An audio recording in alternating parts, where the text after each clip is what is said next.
Yes, आज अपन aryl halide की न्यूक्लियोफिलिक सब्स्टिट्यूशन रिएक्शन की बात करेंगे। इससे पहले अपने एल्किल हैलाइड की nucleophilic substitution reaction and elimination reaction की बात की थी। आज अपन बात करेंगे nucleophilic substitution reaction of aryl halide. Aryl halide की नाभिक क्षणिक प्रतिस्थापन अभिक्रिया। तो सबसे पहले अपन एक बात करें, यहां पर इसमें अपन लेंगे यहां पर एरिक हैलाइड एंड यहां पे विनाइल हैलाइड जो होंगे ये अपन कहेंगे does not give easily SN reaction, अर्थात न्यूक्लियोफिलिक सब्स्टिट्यूशन रिएक्शन। ये आसानी से न्यूक्लियोफिलिक सब्स्टिट्यूशन रिएक्शन नहीं देते हैं।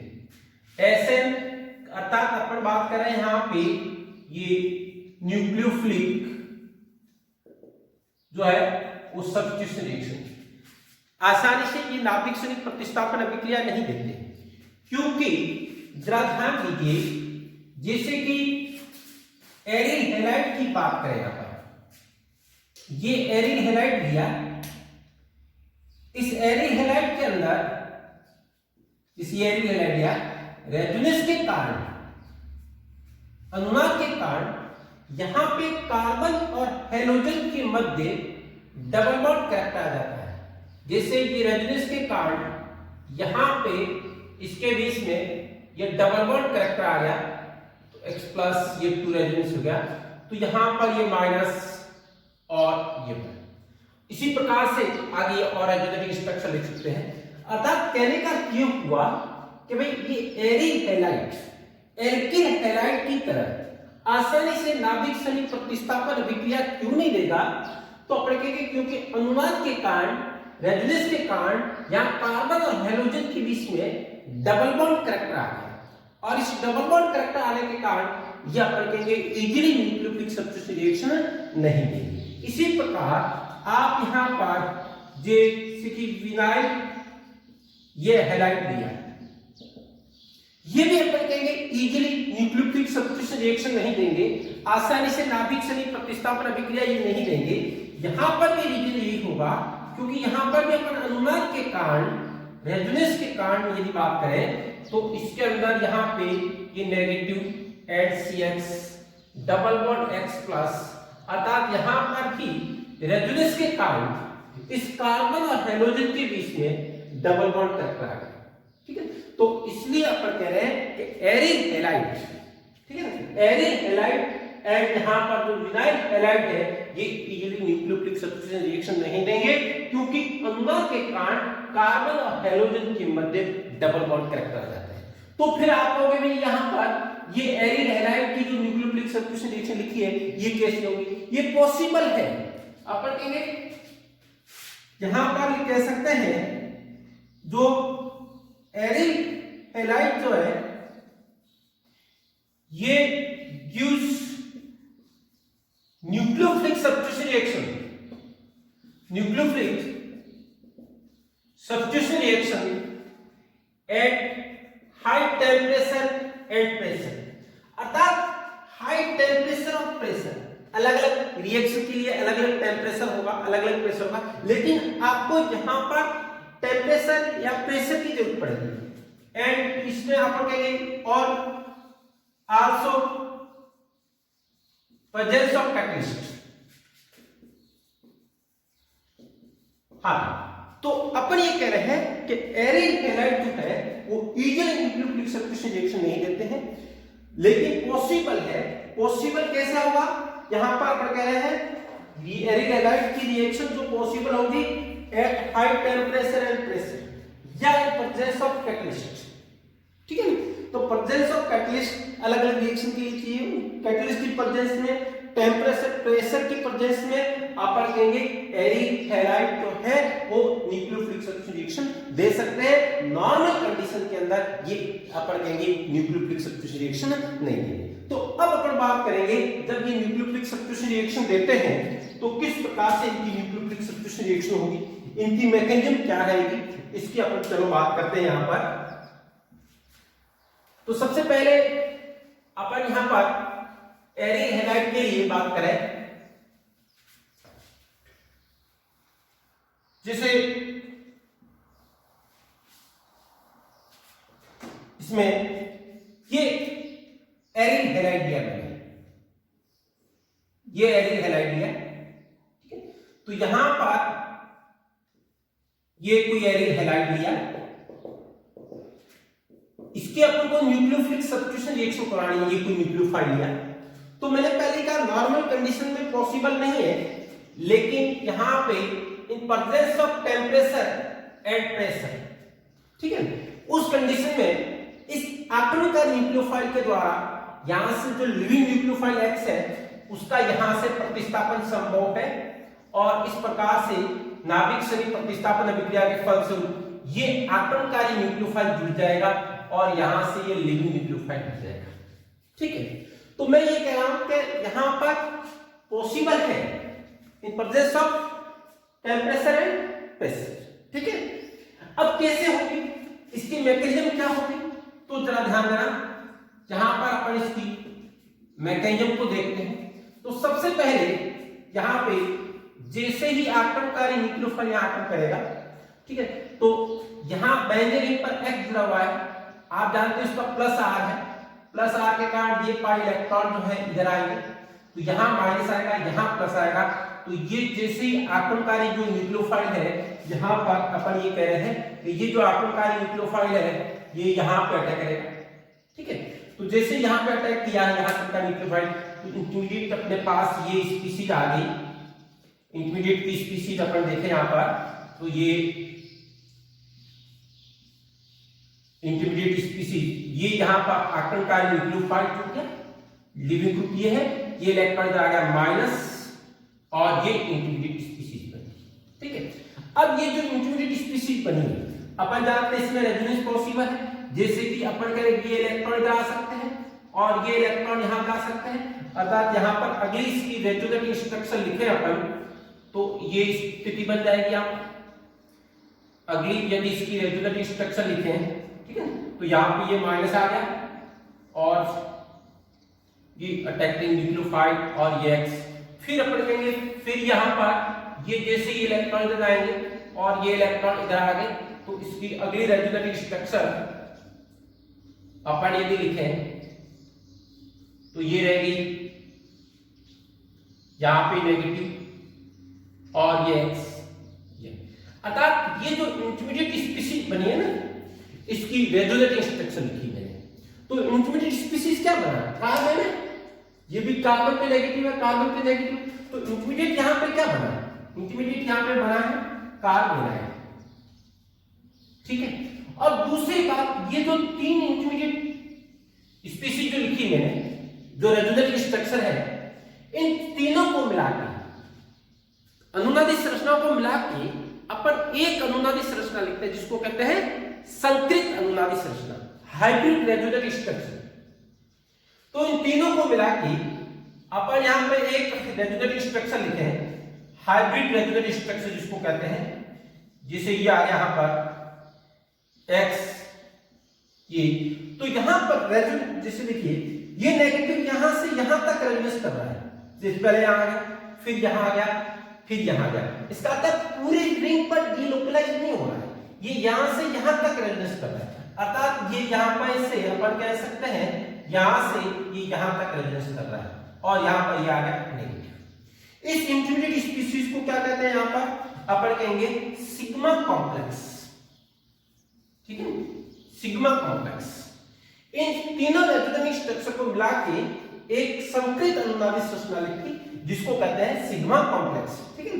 अब अपन कहेंगे ये जो पहला स्टेप लिखा, ये जो इंटरमीडिएट आपने लिया, ये जो है ये स्लो स्टेप,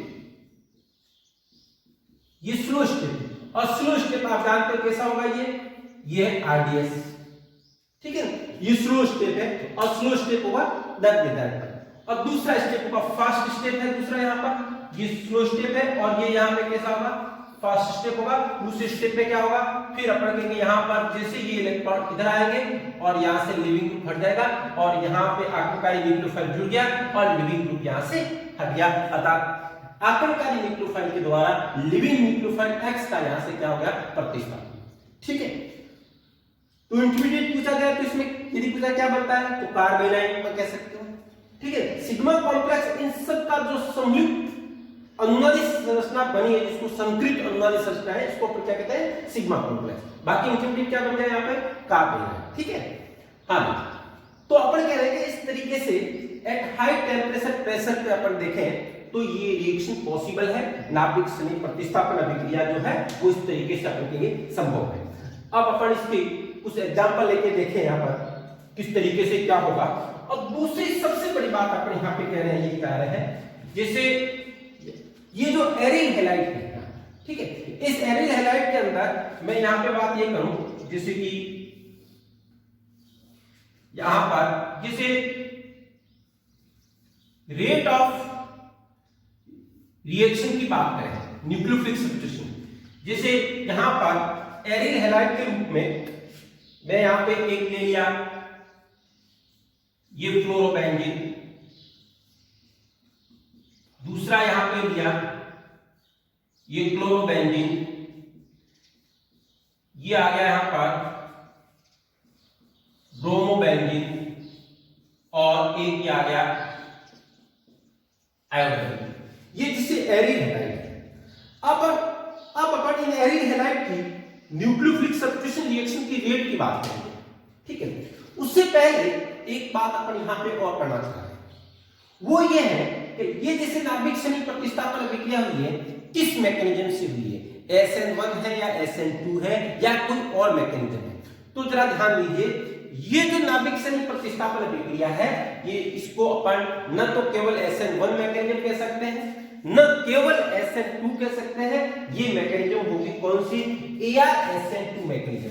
ठीक है, ये जो मैकेनिज्म होगी यहां पे जो भी AR-SN2 मैकेनिज्म, एरिल हैलाइड की नाभिक, ये जो है एरिल हैलाइड की SN2 मैकेनिज्म होगी।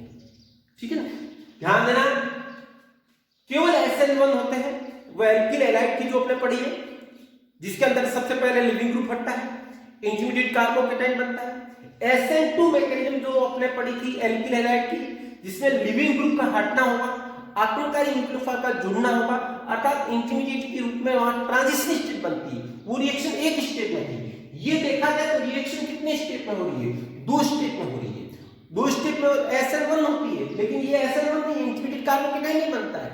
तो ये जो मैकेनिज्म कहेंगे AR का था एरिल हैलाइड की SN2 मैकेनिज्म। केवल SN2 कहेंगे तो ये गलत होगा, केवल SN2 होगी एल्किल हैलाइड की जो न्यूक्लियोफिलिक सब्स्टिट्यूशन रिएक्शन की थी SN2 वो अलग है, ये लिखनी पड़ेगी आपको AR-SN2। ठीक है, तो इस AR-SN2 मैकेनिज्म किसकी होगी, एरिल हैलाइड की जो न्यूक्लियोफिलिक सब्स्टिट्यूशन रिएक्शन है वो कौन सी मैकेनिज्म होगी, AR-SN2। अब इसमें इंटरमीडिएट कार्बोनाइन बना। ठीक है, अब अपन कह रहे हैं कि यहाँ पर ये aryl halide fluoro chloro bromo iodine है, इनमें से किसकी न्यूक्लियोफिलिक सब्स्टिट्यूशन रिएक्शन के प्रति रेट ज्यादा होगी, किसकी नाभिक संधि प्रतिस्थापन अभिक्रिया के प्रति दर ज्यादा होगी। तो जरा ध्यान देना, यदि अपन एल्किल हैलाइड की बात करें यहाँ पर, ठीक है, यदि एल्किल हैलाइड की बात करते हैं, एल्किल हैलाइड की बात करें, एल्किल हैलाइड के अंदर जैसे ये RF, RCl, RBr, RI, उनके लिए SN की रेट की बात करें, चाहे SN1 हो या SN2 हो, तो वहां पर RF से ज्यादा RCl, RCl से RBr, RBr से RI की, ये बात अपन कर रहे हैं एल्किल हैलाइड की अंदर वहां पड़ा उसके लिए। ठीक है, तो एल्किल हैलाइड के अंदर न्यूक्लियोफिलिक सब्स्टिट्यूशन चाहे SN1 हो या SN2 हो, जितना गुड लिविंग ग्रुप होगा, ठीक है, यहां पर जितना ये गुड लिविंग ग्रुप होगा उसकी नाभिक संधि प्रतिस्थापन अभिक्रिया की दर उतनी ही ज्यादा होगी, अर्थात फ्लोरो से ज्यादा रेट क्लोरो की होगी, क्लोरो से ब्रोमो, ब्रोमो से आयोडीन की रेट ज्यादा। परंतु ध्यान देना, ये एरिल हैलाइड की रेट ऑफ रिएक्शन यहां पे कौन सी mechanism, rate of reaction of यहां पर एरिल हैलाइड की बात कर रहे हैं। ठीक है, अर्थात यहां पर जो ले रहे हैं AR-SN2 मैकेनिज्म। ठीक है, वो भी पाई ArSN2 यहाँ पर मैकेनिज्म के द्वारा कैसे होगा इसकी बात करते हैं। हाँ, तो जरा ध्यान देना, एल्किल हैलाइड की जो न्यूक्लियोफिलिक सब्स्टिट्यूशन है, चाहे SN1 हो या SN2 हो, जितना गुड लिविंग ग्रुप होगा उतनी नाभिक सनी प्रतिस्थापन अभिक्रिया की दर ज्यादा होगी। जैसे क्लोरो से ज्यादा क्लोरो, क्लोरो से ब्रोमो, ब्रोमो से आयोडो। लेकिन एरिल हैलाइड के अंदर यहाँ पर यदि नाभिक सनी प्रतिस्थापन अभिक्रिया की दर की बात करेंगे तो जरा ध्यान देना, यहाँ क्लोरो जैसे क्लोरोबेंजीन से ज्यादा क्लोरोबेंजीन, क्लोरो से ब्रोमो, ब्रोमो से आयोडोबेंजीन की रेट ज्यादा नहीं होगी, ध्यान रखना। यहाँ पर सबसे ज्यादा जो रेट होगी वो ये रहेगी, इनका ऑर्डर रहेगा ये रहेगा। अर्थात फ्लोरोबेंजीन की जो है नाभिक सनी प्रतिस्थापन अभिक्रिया की दर है वो आयोडोबेंजीन से 1000 टाइम्स जो होती है वो ज्यादा होती है। अब बात ये आगे कि कैसे गुड लिविंग ग्रुप तो आयोडीन, फ्लोरो से इसमें आयोडोबेंजीन की रेट ज्यादा होनी चाहिए थी, फ्लोरोबेंजीन की क्यों होगी? तो जरा इस बात को समझना है। अब वापस अपन इस मैकेनिज्म में आते हैं, ठीक है। मैकेनिज्म के अंदर यदि अपन देखें यहाँ पर तो सबसे पहला जो स्टेप है दर निर्धारक पद जिसको कहते हैं, उसके अंदर इंटरमीडिएट क्या बना, कार्बेनाइन बना। तो जरा ध्यान दीजिए, एक कंडीशन तो यहाँ पर ये तो लिया आपने, ये जो लिविंग ग्रुप है यहाँ पर ये जो लिविंग ग्रुप लिया गया है, एक कंडीशन जब अपन फ्लोरो लिखे और एक कंडीशन जब अपन आयोडो लिखे, ठीक है। एक कंडीशन जब फ्लोरो लिखे यहाँ पर x की जगह और एक कंडीशन जब आयोडो लिखे, तो मुझे बताइए यहाँ पे इंटरमीडिएट जो बनेगा वो किसका ज्यादा स्टेबल बनेगा? तो यहाँ पे फ्लोरो होगा, F होगा, तो -I के कारण बना इंटरमीडिएट कार्बेनाइन मोर स्टेबल होगा। किसके कंपैरेटिव? I के कंपैरेटिव। इसलिए यहाँ पर इंटरमीडिएट स्टेबल, क्योंकि दर निर्धारक पद कौन सा है? फर्स्ट स्टेप जो है वो RDS है। अर्थात रेट आपको इसके आधार पर देखनी है, अभिक्रिया की जो दर है वो आपको इसके आधार पर देखनी है, ठीक है। पहले पद के आधार पर देखनी है और इसमें इंटरमीडिएट बना कार्बेनाइन। जितना स्टेबल कार्बन बनेगा, जितना स्टेबल इंटरमीडिएट कार्बेनाइन बनेगा उसकी रेट उतनी ही ज्यादा होगी। तो अपन कहेंगे यहाँ पे आयोडो की तुलना में यदि फ्लोरो होगा तो बना इंटरमीडिएट मोर स्टेबल होगा, इसलिए यहाँ पर आयोडोबेंजीन की रेट ज्यादा होगी। और जैसे जैसे फ्लोरो से क्लोरो, ब्रोमो, आयोडो तरफ जाएंगे बना इंटरमीडिएट कार्बेनाइन की स्टेबिलिटी कम होती जाएगी, अर्थात ArSN2 की रेट भी कम होती जाएगी, ठीक है।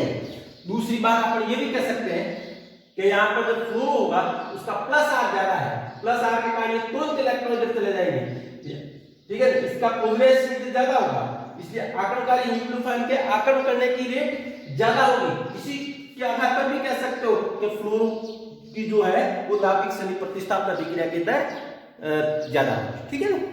अब अपन आगे देखेंगे कि जैसे ये जो एरिल हैलाइड है, ठीक है, इनकी नाभिक सनी प्रतिस्थापन अभिक्रिया जो है वो at high temperature and pressure में पॉसिबल है। तो अब अपन कुछ एग्जांपल देखें इसके अंदर, जैसे कि ये कोई भी अपन ने एरिल हैलाइड लिया, ठीक है।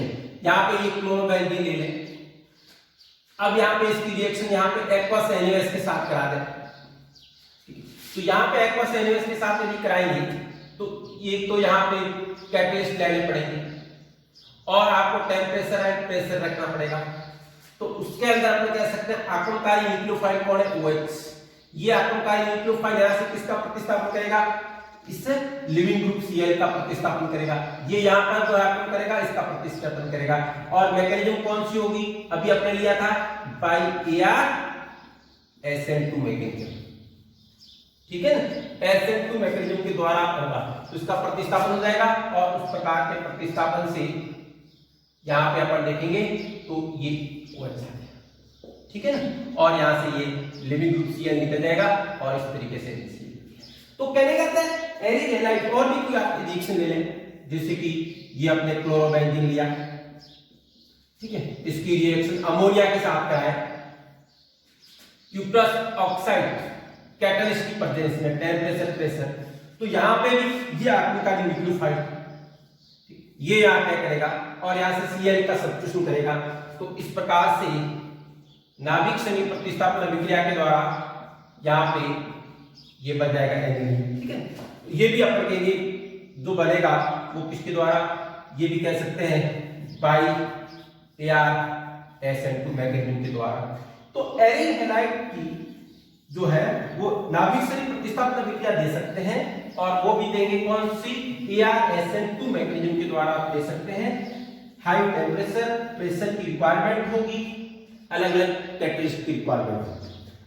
अब अपनी एक बात और करें यहाँ पर, जैसे एरिन हैलाइड में भी जैसे यहाँ पर ध्यान देना, जिसे आपको कहा जाए यहां पर, जिसे मैं ये लिख दूं, एक छू दिया जाए यहां पे order of rate of ArSN2 of following compounds, ठीक है। जैसे यहां पर